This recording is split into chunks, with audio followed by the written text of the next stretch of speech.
tá ok? Eu fiz 5 questões no outro vídeo e mais 5 questões nesse vídeo, tá ok, galera? A gente vai fazer bem direitinho, bem rapidinho, só para a gente terminar as 10 questões sobre o IFCE. Essas questões são sobre o quê? São provas antigas do IFCE, então eu estou corrigindo para preparar vocês para a próxima prova, né, que vai ser no final do ano. Meio do ano vai ser para lá para agosto, então vai ser lá para janeiro, fevereiro, por aí. Eu não sei mais muito bem, não. Mas vai atrasar tudo, né? Nessa pandemia a gente vai atrasar tudo. Já corrigi a primeira parte de 1 a 5, que tem no vídeo aí também, na descrição também tem aí. Vou deixar o linkzinho também aqui na descrição desse vídeo, para o vídeo antigo.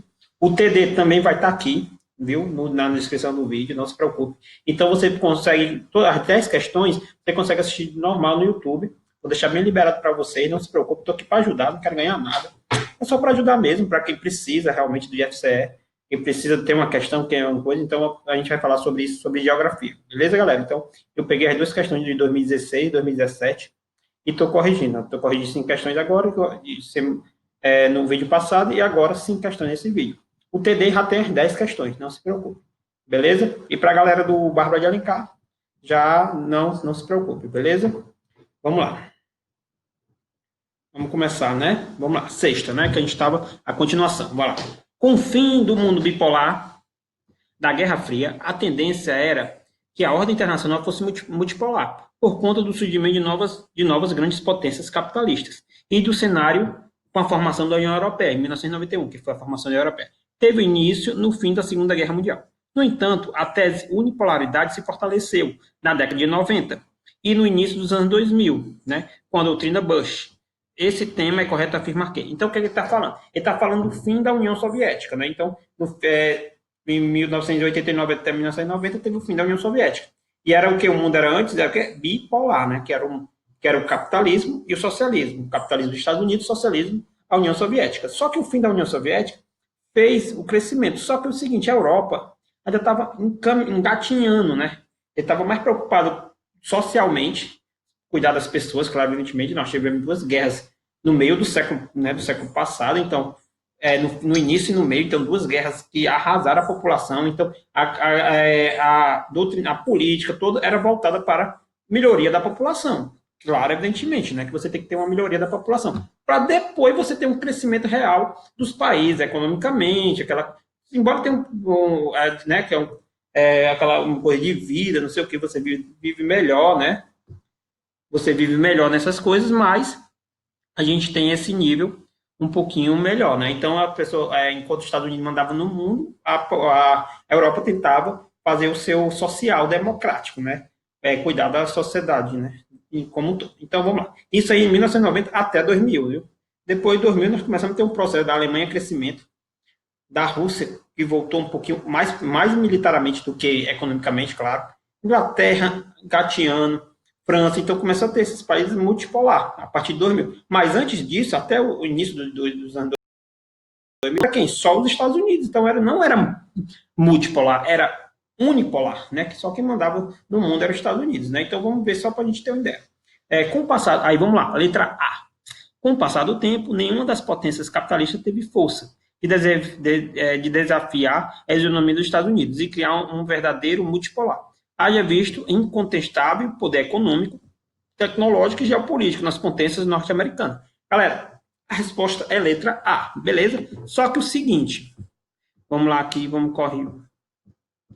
A resposta é letra A, beleza? Só que isso é pela pergunta, viu, galera? Não é pelo todo, porque hoje nós já temos um crescimento multipolar. A Alemanha, principalmente, cresceu muito, tal, com o crescimento da União Europeia, né? A Alemanha se sobressaiu isso. Mas aqui ele está falando sobre o quê? Na década de 90 e no início de 2000, que é a resposta, beleza? Então, a letra A.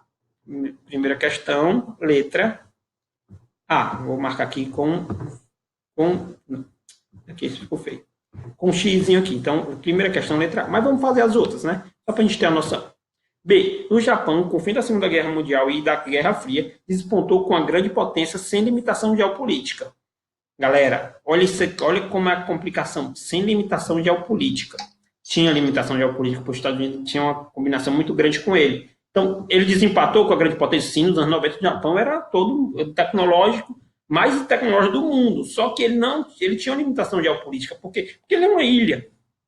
Se ele é uma ilha, né? Nós temos um problema aí de você conquistar os povos. Eles têm melhor tecnologia, tem a população, né, mais visada, só que não tinha essa... Ele tinha uma limitação geopolítica. Por causa da localização dele. Estava na Ásia e ainda sendo uma ilha.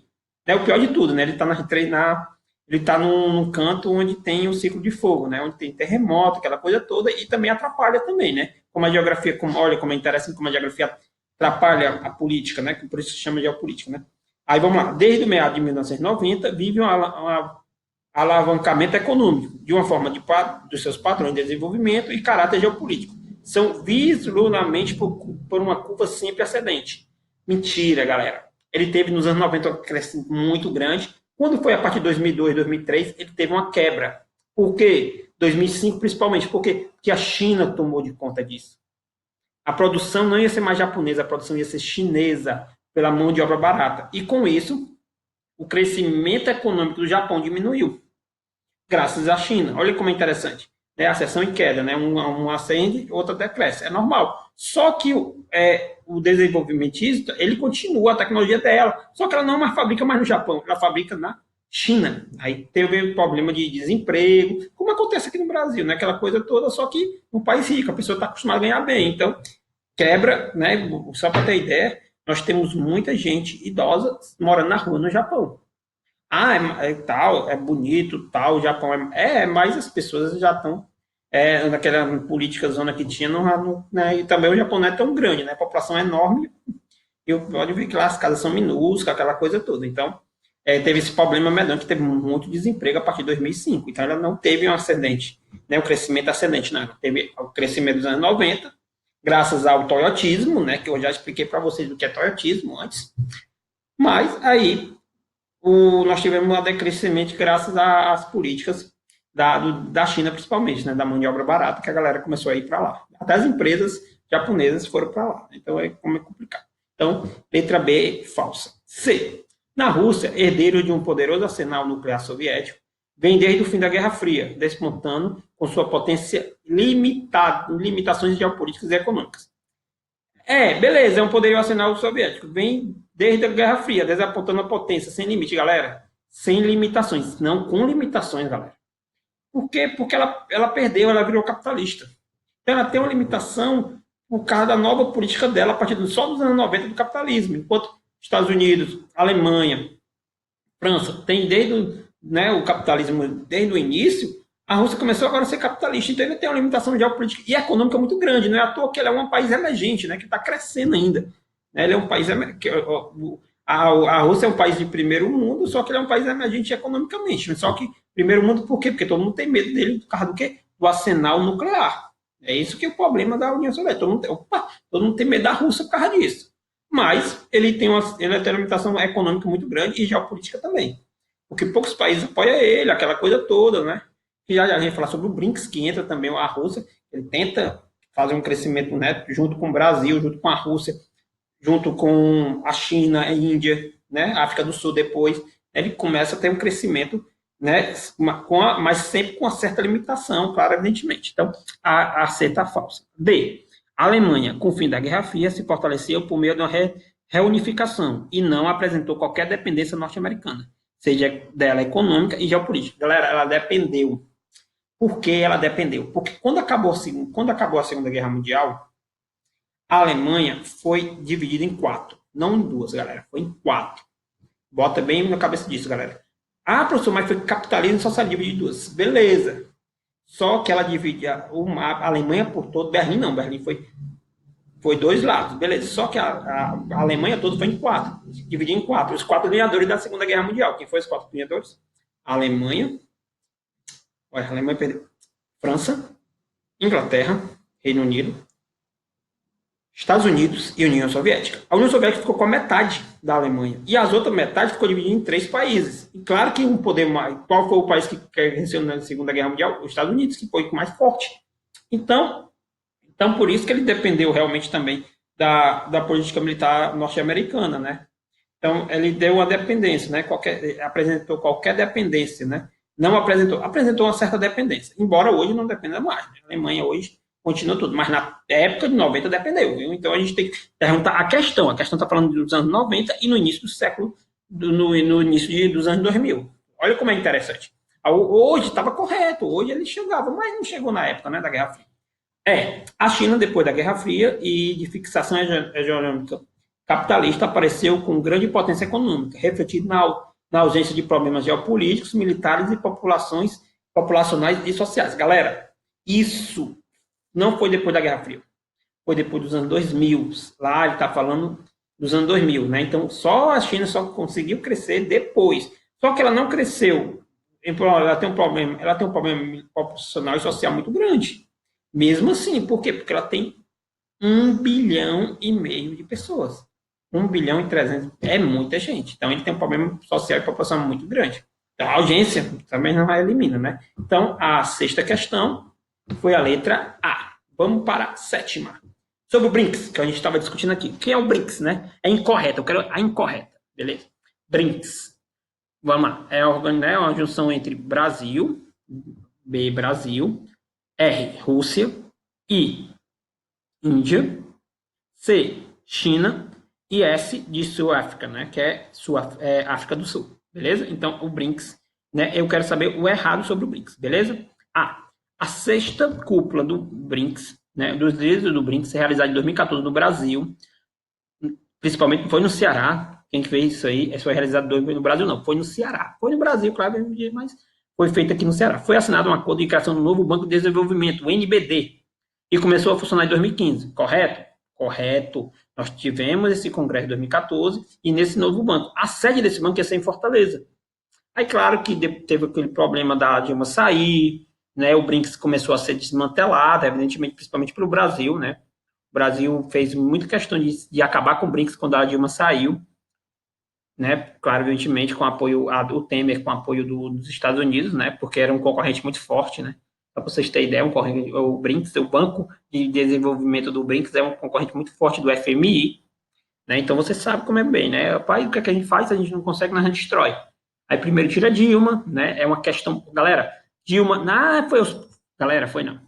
A Dilma saiu por uma questão política internacional. Era bem interessante, o Brasil é bem forte no BRICS. Então, qual era o primeiro motivo de botar o Temer? Acabar com o BRICS. Ele destruiu? Não, mas conseguiu destruir, quebrar ela, né? Dar uma diminuição muito grande sobre ela. Então, você percebe que, né, nem à toa que nem o banco que era a sede aqui nem existe mais. Nunca existiu. Porque aqui não foi interessante fazer a sede, né? Mas seria legal que no Ceará ia ter um crescimento, né, tal, mas infelizmente não tem, né, essas coisas. Vamos lá. A está correta. B, não é um bloco econômico e nem uma aliança política ou militar. Isso mesmo, ele não é isso, né? Então, ele é só um acordo de desenvolvimento para outros países. Exemplo, ele junta esses países todos, Brasil, Rússia, Índia, China e África do Sul, empresta dinheiro para países para ter um desenvolvimento do país. Claro, evidentemente, com imposto, com juros absurdos. Né? Então, o lucro é garantido. Garantido. Ah, professor, mas ele só pagou só 10, pagou só 30 parcelas, só pagou 10 parcelas. Meu amigo já pagou, já quitou, o resto é juros. Então vai para dívida e o resto que paga com juros, com BID, com uma coisa assim, como está acontecendo, né? Vamos lá. C. Então, A e B está correto, né? Eu só quero o quê? A incorreta. C. Apesar da existência de muitas diferentes internas, o BRICS há pontos em comum, interesses convergentes entre seus membros, por isso acabou adquirindo uma forma de um fórum de discussão. Correto. Ele tem diferenças, realmente. China com Brasil, Rússia com África do Sul, né, com Índia, então é totalmente diferente. Só que eles têm um ponto em comum, né, entre os membros, que por isso que adquiriu uma forma de fórum, né, teve uma discussão melhor. Então está correto a C também. D. Trata-se de um bloco econômico. Opa! Aqui ele está falando o quê? É um bloco econômico? Não é. Está correto. Então esse aqui já está errado. Letra D. Não é um bloco de forma de mercado comum, que reúne economias emergentes que tem destaque ao mercado mundial.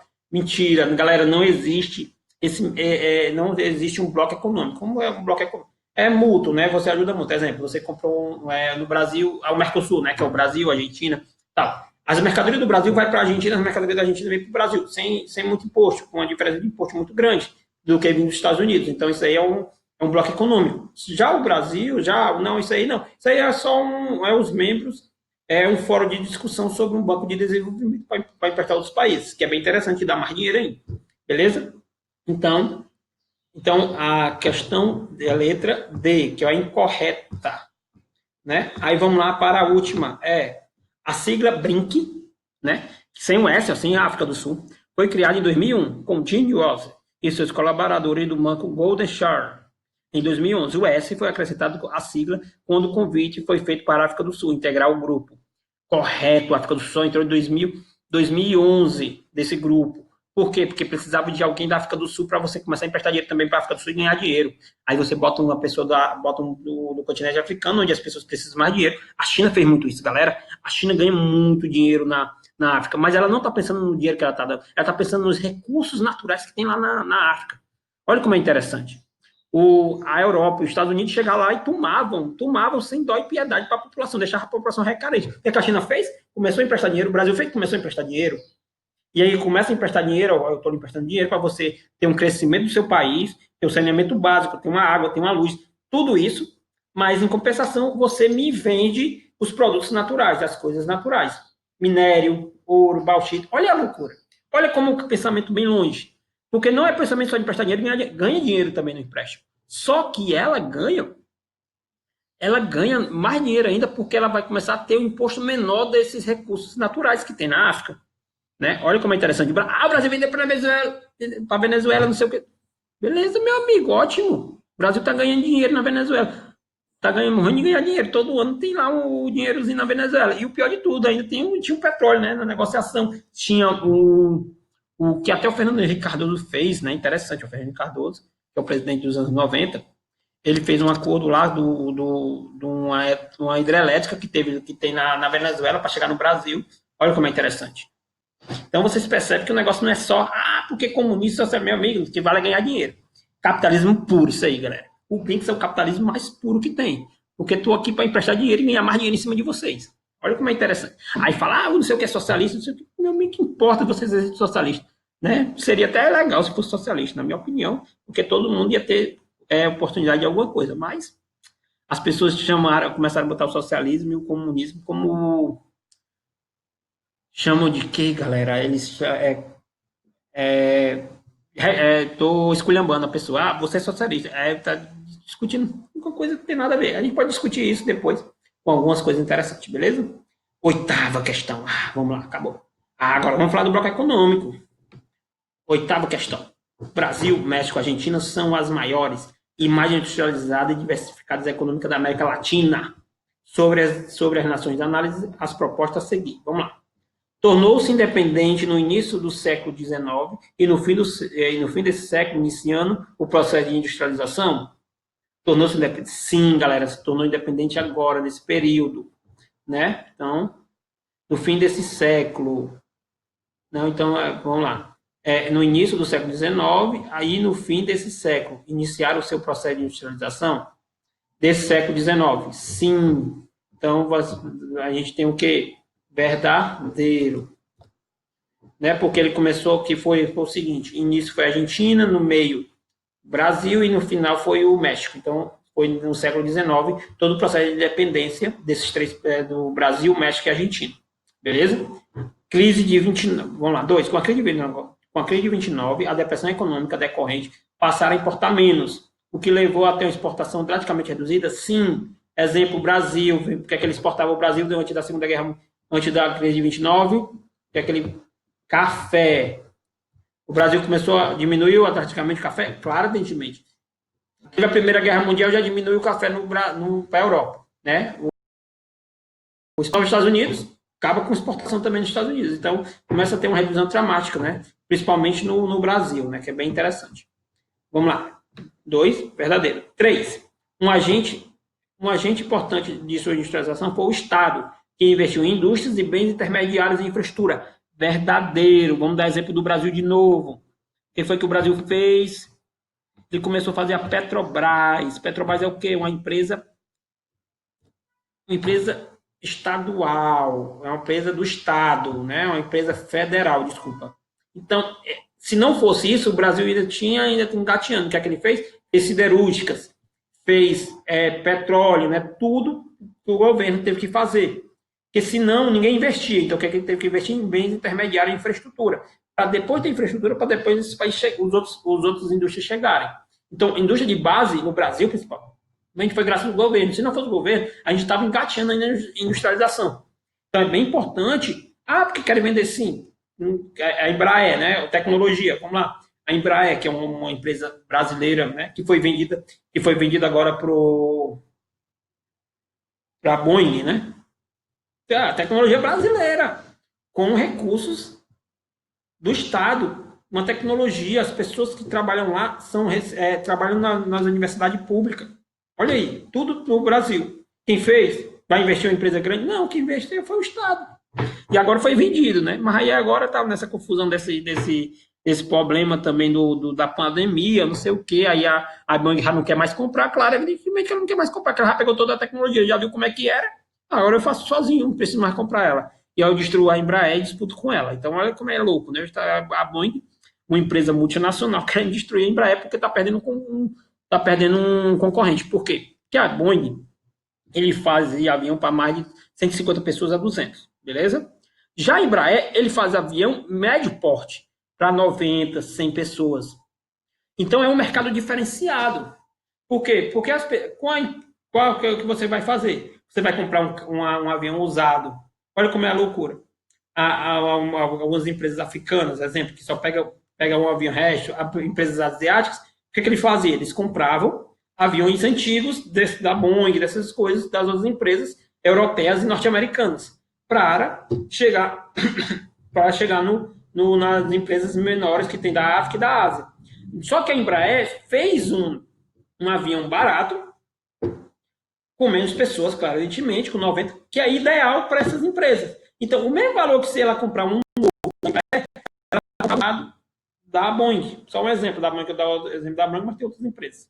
O que ela vai fazer? Ela vai comprar da onde? Da Embraer. E aí fez um outro negócio que não tinha na aviação mundial, que é aviões de médio porte, para 90, para 150, 100 pessoas. Só tinha para 150, 200. Era um mercado. E a Embraer fez um mercado novo, nacional, ganhando muito dinheiro. Porque não era melhor, porque eu vou comprar um usado ou vou comprar um novo? Ah, mas é menos pessoas, sim, mas é ideal para o meu negócio. Porque eu estou usando um produto novo, mais segurança, é mais perigo de cair, aquela coisa toda, porque é mais novo. No preço a manutenção é muito mais barata, porque é um produto mais novo, do que eu pegar um produto velho e fazer manutenção, por causa de um avião principalmente. Então, a Boeing, por exemplo, perdeu muito mercado com isso, porque o usado ficava guardado, deixava lá, e as empresas menores começaram a pegar aviões menores, e aí virou um novo mercado. E a Boeing agora quer o quê? Comprar a Embraer, né? Tem Embraer, agora o nome é Boeing Embraer, né? Nem Embraer Boeing, né? Boeing Embraer, olha a loucura, né? Que eles têm, não. Então, vamos lá. Então, as três são verdadeiras. Então, qual é? Letra C, verdadeira, né? 8, como é, galera? 8C, beleza? Não se preocupe, porque é 8C. Né? Então, vamos para a nona questão. Com o fim da Segunda Guerra Mundial, exceto em um ano ou outro, o comércio internacional de mercadorias cresceu mais do que o produto mundial bruto. Logo após o conflito, foi constituído o Acordo Geral das Tarifas Comerciais, o GATT, né? Do histórico, né? Geografia do espaço, né? O atual GATT tem outra sigla, em designação a saber de quê. Então, qual é o GATT, né? Acordo Geral das Tarifas Comerciais. É o quê? Ele é a parceria transpacífica? Não.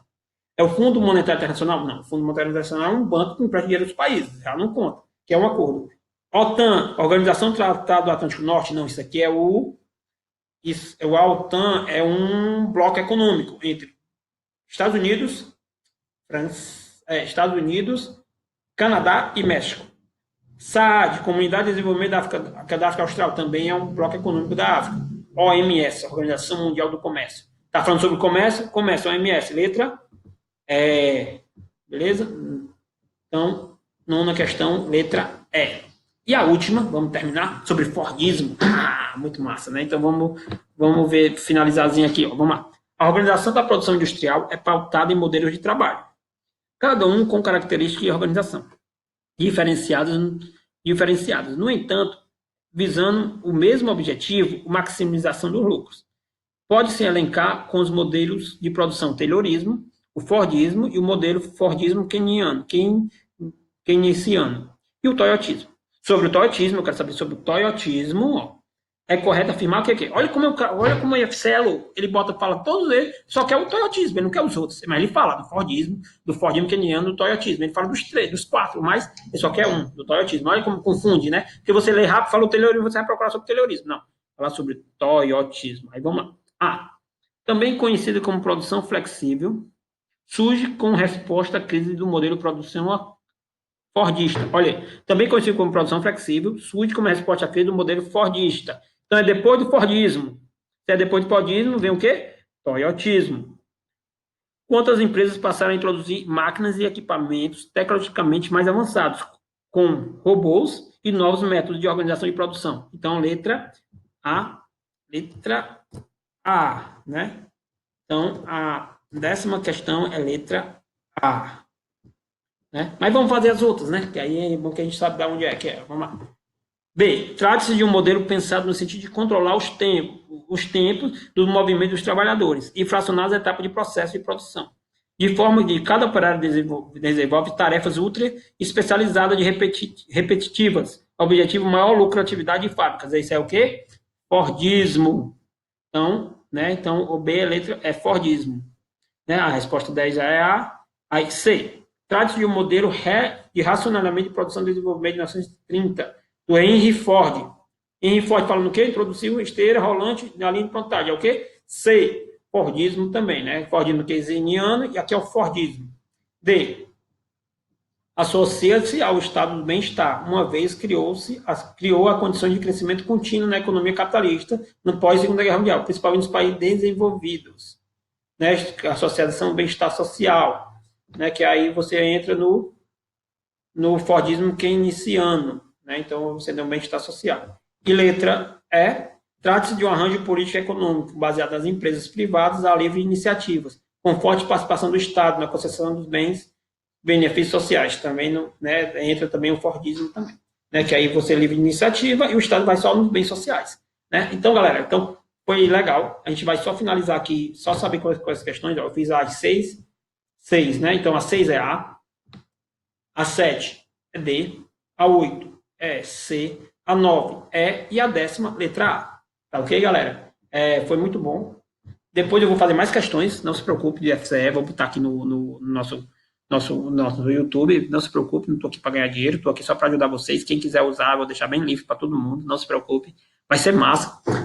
Dúvidas, pode falar comigo qualquer hora, eu estou aqui, né? Pode falar comigo pelo YouTube mesmo, pelo celular que eu tenho, né? Pelo Facebook, né? Também vou colocar aqui no Facebook. Qualquer coisa a gente tira dúvida. Estou aqui para tirar dúvida. De FCE e também do Enem, viu, galera? Também tiro dúvidas do Enem na geografia. Ok? Foi muito massa. Obrigado. Né? Então vai dar certo para todos nós. Tchau.